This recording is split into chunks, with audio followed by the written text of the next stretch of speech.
난임은 행복한 가정으로 가는 중간의 작은 과정일 뿐입니다. 안녕하십니까. 부산마리아 원장 이용찬입니다. 10년 전인 2012년 19,000분에서 작년 2021년 25,000분으로 점점 더 많은 분들이 난임을 주소로 병원을 방문하고 계십니다.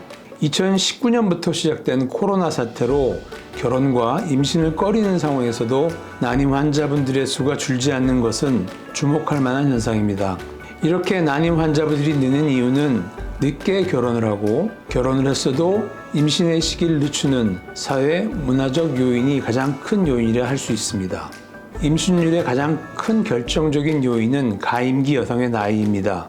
20대에는 난임 환자의 비율이 4%에 불과합니다. 하지만 35세까지는 10에서 20%, 그 이후에는 30에서 50%까지 증가한다고 보고되고 있습니다. 난임의 시술이 꼭 필요한 절대적인 불임, 나팔관 이상 등으로 인한 불임의 빈도는 그대로인데 임신을 시도하는 여성의 나이의 증가로 인한 상대적인 난임의 빈도는 매우 증가하는 추세입니다. 그러므로 난임 환자의 증가는 사회 문화적 변화에 따른 생리학적 변화 과정으로 볼 수 있습니다. 난임이라 함은 보통 부부가 피임을 하지 않고 1년 동안 정상적인 부부 생활을 했어도 임신이 되지 않는 경우를 말합니다. 하지만 앞서 여성분의 나이가 매우 중요하다고 말씀드렸습니다. 여성분의 나이가 35세 이상인 경우에는 6개월 동안 임신이 되지 않으시면 병원을 방문하셔서 검사를 받으시는 것이 좋습니다.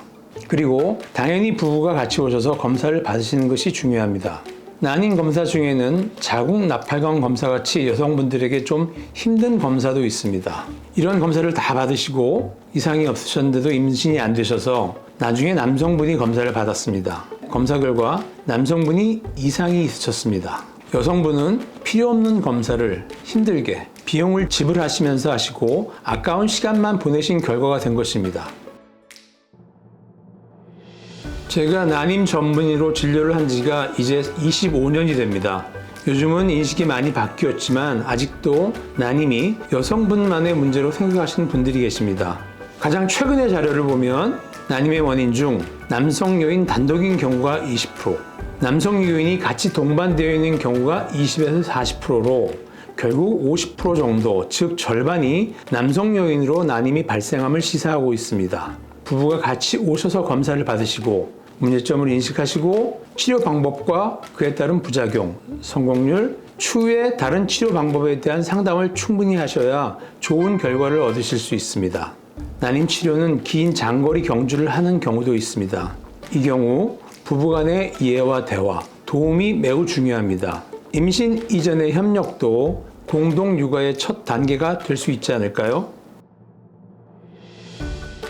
난임 치료는 우선 난임 검사로 밝혀진 각각의 난임 요인을 없애는 것으로 출발합니다.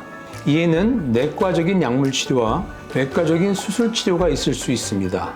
내과적 약물 치료는 내분비적 요인, 배란 요인 등에 인한 난임의 경우 시행할 수 있으며 외과 수술 치료는 자궁, 나팔관 등의 해부학적 요인으로 인한 난임의 경우 시행합니다. 이후 임신 성공률을 높일 수 있는 난임 시술로는 배란 유도, 인공수정, 시험관하기 시술 등이 있습니다.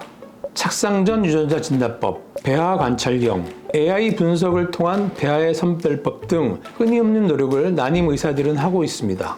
또 앞서 임신율에 가장 중요한 것이 여성분의 나이라고 말씀드렸습니다. 젊은 나이에 미리 난자를 냉동시켜 보관하는 방법도 있고 현재 많은 분들이 하고 계십니다. 하지만 가장 중요하지만 간과하기 쉬운 것이 있습니다. 가정을 이루려는 부부의 의지와 노력입니다. 체중관리, 식사, 비타민 섭취, 술, 담배, 약물의 금지 등 여러분의 생활습관 관리, 그리고 난임 전문의와의 진솔한 대화와 상호간의 믿음이 매우 중요합니다. 가장 가입력이 높은 나이는 25세 전후라고 생각합니다. 하지만 생각해야 할 중요한 문제가 하나 더 있습니다. 바로 유산율과 산과적 합병증입니다. 가입력은 나이에 따라 서서히 감소하지만 35세 이후에는 급격히 감소합니다. 35세 이후에는 생식세포 이상의 확률 증가로 인한 유산율이 빠르게 증가하고 노산으로 인한 산과적 합병증 위험성이 증가하게 됩니다. 그래서 미리 젊었을 때 난자 동결로 가임육을 보존하는 방법에 대해 많은 관심이 있고 저도 매우 중요한 분야라고 생각합니다. 난임 시술의 증가에는 현재 심각한 저출산 문제에 대해 중앙정부와 지자체 그리고 방송들의 매체의 많은 홍보와 보도가 적지 않은 영향을 주었습니다. 난임에 대한 올바른 인식과 정확한 정보, 그리고 난자 동결 등 저출산 문제 해결을 위한 보다 근본적인 문제를 계속해서 국민들에게 알려주시는 것이 매우 중요하다고 봅니다. 이렇게 그냥 오늘이 당신 삶에서 가장 젊을 때라는 말이 있습니다.